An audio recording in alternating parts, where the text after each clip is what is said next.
السلام علیکم ورحمۃ اللہ وبرکاتہ۔ ان الحمد للہ والصلاة والسلام علی رسول اللہ۔ رب اشرح لی صدری ویسر لی امری واحلل عقدۃ من لسانی یفقهوا قولی۔ اللهم انفعنا بما علمتنا وعلمنا ما ينفعنا وزدنا علما۔ اما بعد، الدعاء هو العبادہ، رواہ ترمذی۔ محترم سامعین کرام، اللہ رب العزت کا ہم پہ بہت بڑا فضل ہے، اس کا کرم ہے، اس کی بہت ہی زیادہ وسیع ہم پہ رحمت ہے کہ جس اللہ نے ہمارے لیے دعا کو عبادت قرار دے دیا ہے۔ نبی کریم صلی اللہ علیہ وسلم کا فرمان مبارک ہے، الدعاء هو العبادہ۔ یہ جو دعا ہے، اللہ رب العزت نے اسے عبادت کا درجہ دیا ہے، اسے عبادت قرار دے دیا ہے۔ اور اللہ رب العزت نے اپنے قرآن مجید کے اندر کیا ارشاد فرمایا ہے؟ اللہ رب العزت فرماتے ہیں،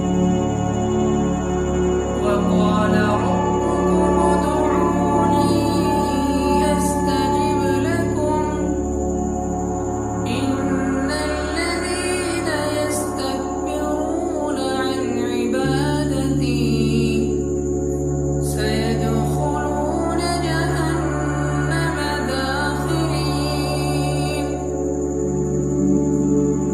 خالق کائنات فرماتے ہیں کہ جو لوگ مجھے پکارتے ہیں میں ان کی دعا کو قبول کرتا ہوں۔ استجب لکم،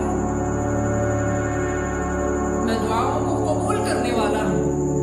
ان الذین یستکبرون عن عبادتی، یقیناً وہ لوگ جو تکبر کرتے ہیں، اپنے آپ کو بڑا ماننے کی کوشش کرتے ہیں، اسٹرگل کرتے ہیں، اپنے آپ کو لوگوں کے اندر بڑا دکھانے کے لیے بہت سارے حربے استعمال کرتے ہیں، ان کے لیے اللہ رب العزت نے یہ وعید سنائی ہے، ان الذین یستکبرون عن عبادتی، جو لوگ میرے سامنے ہاتھ نہیں اٹھاتے، مجھ سے دعا نہیں مانگتے، مجھ سے اپنی حاجات پوری کروانے کے لیے ہاتھ نہیں اٹھاتے، سیدخلون جہنم داخرین، میں ان قریب انہیں کوئی آگ میں داخل کروں گا۔ یقین جانیے،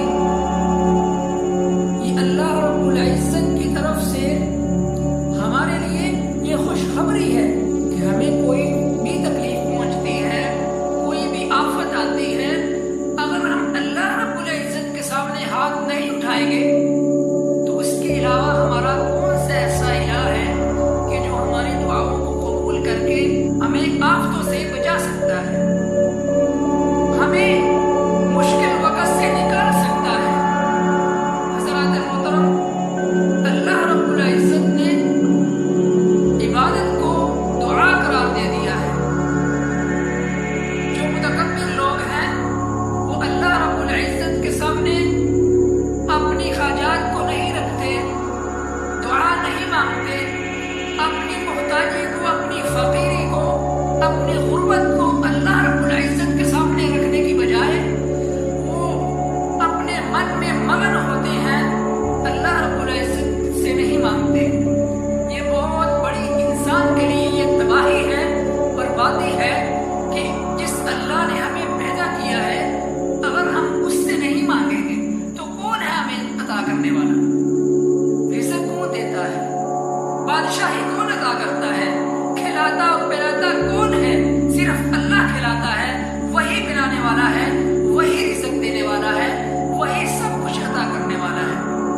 وَمَن يَتَّقِ اللَّهَ يَجْعَل لَّهُ مَخْرَجًا وَيَرْزُقْهُ مِنْ حَيْثُ لَا يَحْتَسِبُ۔ یقین جانیے، قرآن میں اللہ رب العزت نے اپنی صفات بہت سی بیان کی ہے۔ اگر ہم قرآن کو باغور پڑھیں گے، یقین جانیے ہم کسی سے مانگنے والے ہی نہیں رہیں گے، ہم کسی سے سوال ساری زندگی